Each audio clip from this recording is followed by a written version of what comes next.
السلام علیکم ورحمۃ اللہ وبرکاتہ۔ ناظرین، آج ہم آپ کے لیے ایک نیا واقعہ لے کر حاضر ہوئے ہیں جو کہ بہت ہی خوبصورت واقعہ ہے۔ یہ واقعہ سیدنا غوث العظم رحمۃ اللہ علیہ حضرت شیخ سیدنا عبد القادر جیلانی رحمۃ اللہ علیہ وسطی ایشیائی ریاستوں اور برصغیر میں اسلام کا نور پھیلانے والی مقتدر اور عظیم شخصیات میں سے ایک ہے۔ آپ نے اپنے علم اور روحانیت کی بدولت ایک حقیقی انقلاب برپا کیا۔ سرکار دو عالم صلی اللہ تعالی علیہ وسلم کے وصال مبارک اور خلافت راشدہ کے اختتام پر مسلمانوں میں انتشار کی آگ بھڑک اٹھی، جس نے تحریک اسلامی کو شدید نقصان پہنچایا۔ 60 ہجری میں وقوع پذیر ہونے والے واقعہ کربلا نے اسلام کے چہرے پر کاری ضرب لگائی۔ اسلام دشمن قوتوں اور دور جہالت کی قبائلی عصبیت کا اتنا بدتر اظہار تھا کہ جس کے اثرات آج بھی محسوس کیے جاتے ہیں۔ شہادت امام حسین رضی اللہ تعالی عنہ کے بعد 90 سالہ اموی دور حکومت میں اسلام اور اسلامی تعلیمات کے ساتھ جو کچھ کیا گیا وہ تاریخ کا حصہ ہے۔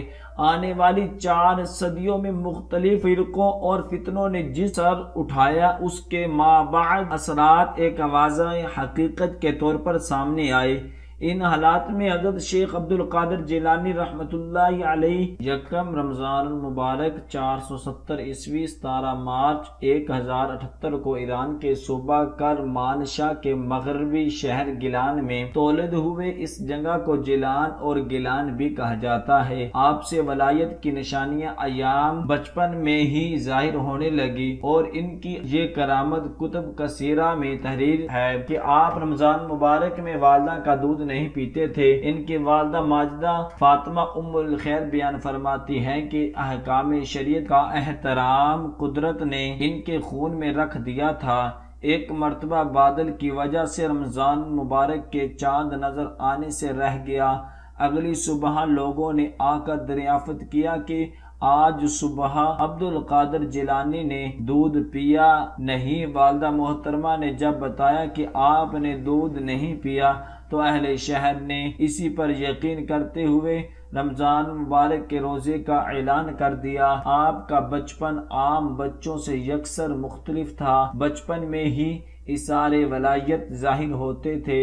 آپ خود ارشاد فرماتے ہیں کہ جب لڑکپن میں عام لڑکوں سے کھیلنے جاتا تو مجھے غیب سے آواز آتی کہ لہو لعب سے باز رہو، جس نے جلدی بھاگ کر گھر آ جاتا۔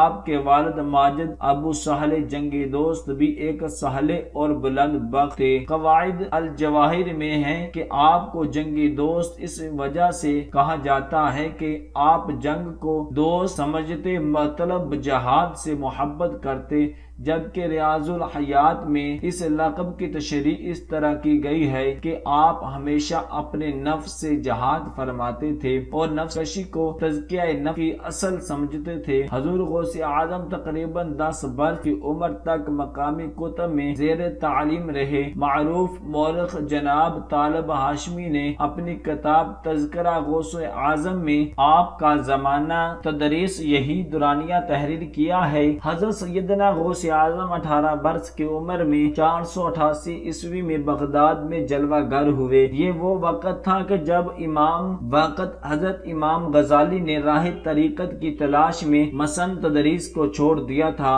اور بغداد کو خیر آباد کہہ کر راہ طریقت کے مسافر بن گئے تھے۔ گویا کہ اللہ کریم کی حکمت تھی کہ ایک عظیم شخصیت بغداد کو چھوڑ رہی ہے تو اس کی جگہ لینے کے لیے اور ایک نادر روزگار شخصیت جلوہ افروز ہو گئی۔ آپ نے بغداد میں جامعہ نظامیہ میں داخلہ لیا اور تقریباً 8 سال قیام فرمایا۔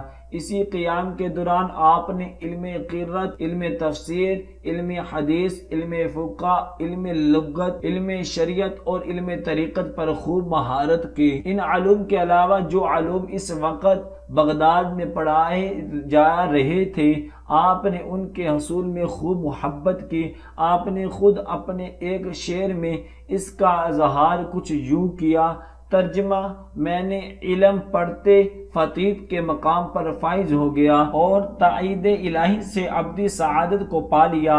گویا آپ نے امت محمدیہ کو بتا دیا کہ راہ تصوف میں ترقی کرنی ہے تو علم کے بغیر ممکن نہیں۔ ایسے جاہل اور ان پڑھ لوگوں کو واضح بتا دیا کہ جو شخص احکام شریعت سے واقف نہیں اور علم سے بے بہارہ ہے، وہ راہ تصوف کا مسافر نہیں بن سکتا۔ تحصیل علم سے فراغت کے بعد آپ مثلاً تدریس پر فائز ہو گئے۔ تصوف ولایت کے عظیم مرتبہ پر فائز ہونے کے باوجود اور خلق خدا کی روحانی تربیت میں مشغولیت کے باوجود آپ نے درس و تدریس اور فتویٰ نصوی سے پہلو تہی نہیں کی۔ آپ مختلف 13 علوم کا درس ارشاد فرماتے، اس کے لیے باقاعدہ ٹائم ٹیبل مقرر تھا۔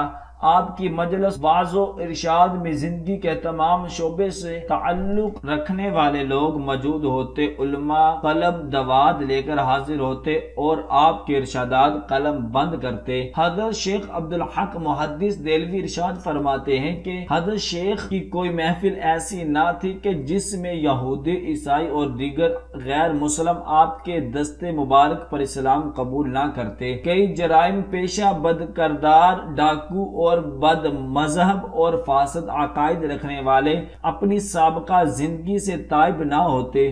آپ خلفاء، وزرائے، سلاطین، عدلیہ اور عوام و خواص سب کو امر بالمعروف و نہی عن المنکر فرماتے اور بڑی حکمت و جرات کے ساتھ بڑے مجمع اور کھلی محافل و مجالس میں برسر منبر علی اعلان ٹھوک دیتے۔ جو شخص کسی ظالم کو حاکم بناتا اس پر اعتراض کرتے اور اللہ تعالیٰ کے معاملہ میں ملامت کی پرواہ نہ کرتے۔ آپ کے متعدد اقوام کتب میں منقول ہے۔ آپ نے صدق سے متعلق دریافت کیا گیا تو آپ نے فرمایا صدق کی 3 اقسام ہے۔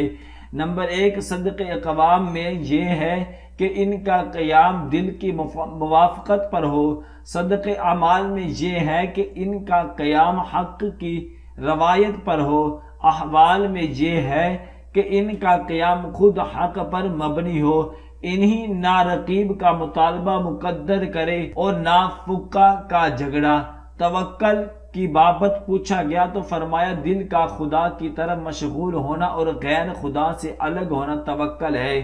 آپ نے فرمایا توبہ یہ ہے کہ اللہ تعالیٰ اپنے بندے کی طرف اپنی عنایت سے دیکھے اور اسی عنایت سے اپنے بندے کے دل کی طرف اشارہ کرے، اس کو اپنی خاص شفقت سے اپنی طرف توجہ کرتے ہوئے پھیر دیے۔ حضور غوث اعظم کا سلسلہ اس دنیا کے طول و عرض میں پھیلا ہوا ہے۔ اپنی مخصوص شرافت و نجابت کی بدولت آپ دنیا بھر کے لیے باعث برکت ہیں۔ آپ نے طالبین حق کے لیے کئی کتب تحریر کی۔ شیخ عبدالقادر جیلانی نے 8 ربیع الاول 561 ہجری 1166 عیسوی میں 89 سال کی عمر میں وصال فرمایا اور آپ کا دفن بغداد شریف میں ہوئی۔ دعائیں کہ اللہ تبارک و تعالی ہم سب کو ان کلمات پر عمل کرنے کی توفیق عطا فرمائے۔ صدق اللہ العظیم۔